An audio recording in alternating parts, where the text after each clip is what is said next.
So I wanted to make a follow-up video to my Garmin Dash Cam Mini 2 review. So I had two really interesting comments. One person wanted to know if the DC Mini 2 still suffers from overheating like the DC Mini 1 did.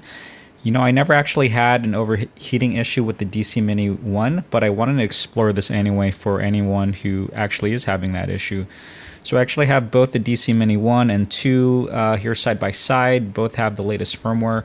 And I also have this device which lets us, measure the amperage draw of a USB device. So I thought it would be interesting to see, how much power each one of these guys consumes.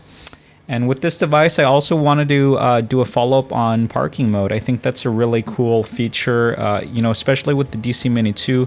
There is a cloud connected feature that would save, your footage to the cloud if it's in the vicinity of a Wi-Fi access point. So I wanted to see how well that works and then see what kind of power the camera requires when it's in this mode. So I'm also going to try to power the dash cams using this hardwire kit. These are available on Amazon from about 15 to 20 bucks. So if you've seen any of the original Garmin Dash Cam Mini 1 reviews, such as the really good one from Greenstone, I'll link that below. He was actually experiencing the overheating issue when the Dash Cam Mini comes out of sleep mode or comes out of parking mode when he turns the vehicle back on. So I'm going to try to replicate that issue with the dash cams, and then with this we're also going to be able to try the Garmin Vault, the wireless uploading, and try to see if we can connect to the car remotely. With the DC Mini 1 connected, we're seeing about 1.6 watts of power consumption. DC Mini 2 plugged in, we're seeing about 0.36 amps. I've seen it go up to 0.4, especially when it detects a collision. So we can expect this to get a little warmer, but honestly not by much. Okay, here's the DC2 in parking mode. It actually consumes about the same amount of power. You can tell it's in parking mode because the microphone LED is actually off, and when it detects motion, it should turn right back on like it did there. So I've had them both plugged in for about the last half hour now.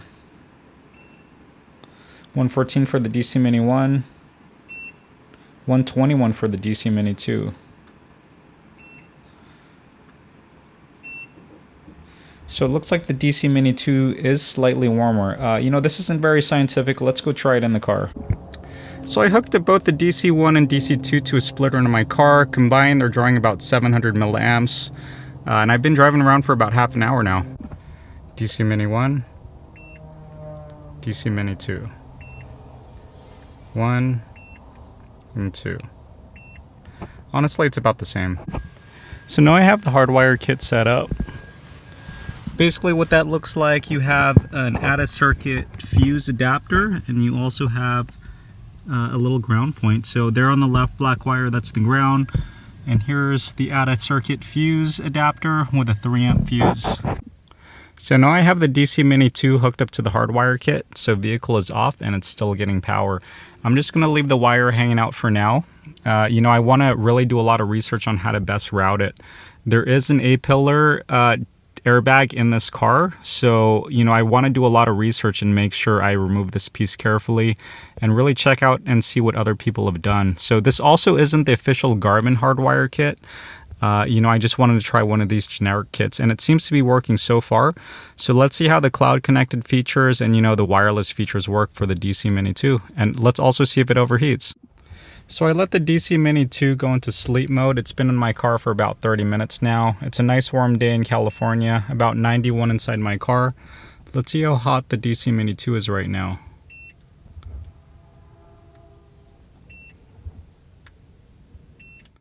So right now the DC Mini 2 is in sleep mode. Car is off. I just left it outside in a parking lot while I went to go get some groceries.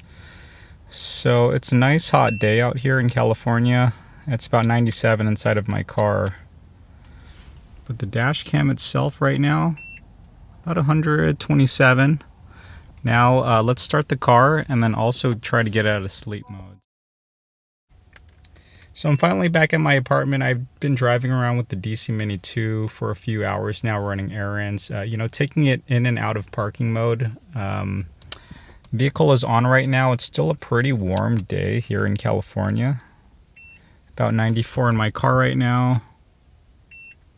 And the camera is pretty much the same. So, you know, I personally couldn't get this camera to overheat. It feels a little warm. It's not the warmest of days, but there you go. So I'm in my apartment right now. That's my Honda Clarity, and it's actually only about 50 feet away from my wireless access point. So let's see if this is close enough for the Garmin Dash Cam Mini 2 to upload footage and then notify me on my phone if anything happens. So going into Garmin Vault again, the videos with the P on the bottom left, that indicates this was recorded in parking guard mode. So this is actually a simulated incident because nothing was happening at my apartment. So I basically just smacked the camera really hard to make sure something was triggered and recording for my testing. The videos with the car and the caution icon, those are recorded in normal parking mode. So from here you can save to your phone. So the camera is connected to Wi-Fi, connected to Garmin Vault. And so I'm actually downloading the videos directly from the cloud when I click that. Otherwise, that second one, Secure Share. So what this does is basically generate a link for you that you can text directly to friends, and it's also going to be secured with a password. So if you need to send that to a third party, a police officer, a lawyer, whatever, it's going to just generate that for you. So you have 24 hours to perform this after the video is saved to the cloud. Otherwise, your only choice is to connect back to the camera and then download it from there. Okay, so let's wrap up this video. You know, this test wasn't nearly as interesting as I was hoping. So long story short, I could not get either the DC Mini 1 or the DC Mini 2 to overheat with either the dongle adapter or the hardwire kit going in and out of parking guard mode. So parking guard itself, so you do need the hardwire kit to use that, and it does work as advertised. So if you happen to be parking by a wireless access point that you previously connected the DC Mini 2 to, it would upload that footage to the cloud. But was it useful? For me, to be honest, not really. Might be different for you. So first thing to note, it detects impact, not motion. So you really have to hit this thing. The vehicle has to be, hit really hard for that to go off. It's not going to detect someone walking in front of your car and recording that. At the high sensitivity, I'm pretty sure it wouldn't detect a side swipe or somebody breaking into the side of your car somehow. So the way I have the camera set up, it's facing forward. I don't know if this would pick up anything useful. In my case, I pull in head first to my parking spot at my apartment, and there's nothing that would have hit me from the front anyway. And if someone hit me from the back to trigger the camera, the camera wouldn't be able to record that, right? Same goes with my side, my passenger side door and my driver side doors. It's not that useful. Vault Cloud subscription starts at $5. So, I'm trying to think of a use case here. So, if you've seen my first video, the cloud subscription is useful if you want to retain the footage to the cloud over 24 hours. The footage will stay on the memory card, but if you want it in the cloud longer than 24 hours, that starts at $5. So an example use case here would be leaving your vehicle in one spot for greater than 24 hours.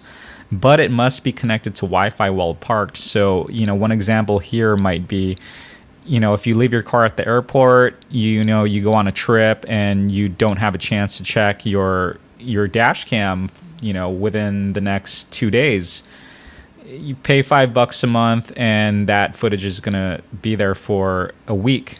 So maybe that might be useful to you. What are you going to do if you see that footage? And you have to be connected to Wi-Fi. So I'm not sure if that's useful. And again, it's only going to record front impact. So I personally am not going to use this Vault Cloud subscription. So conclusion, the DC Mini 2, it didn't overheat. I see that question a lot on Amazon reviews and also on my first YouTube review, my first review of the DC Mini 2.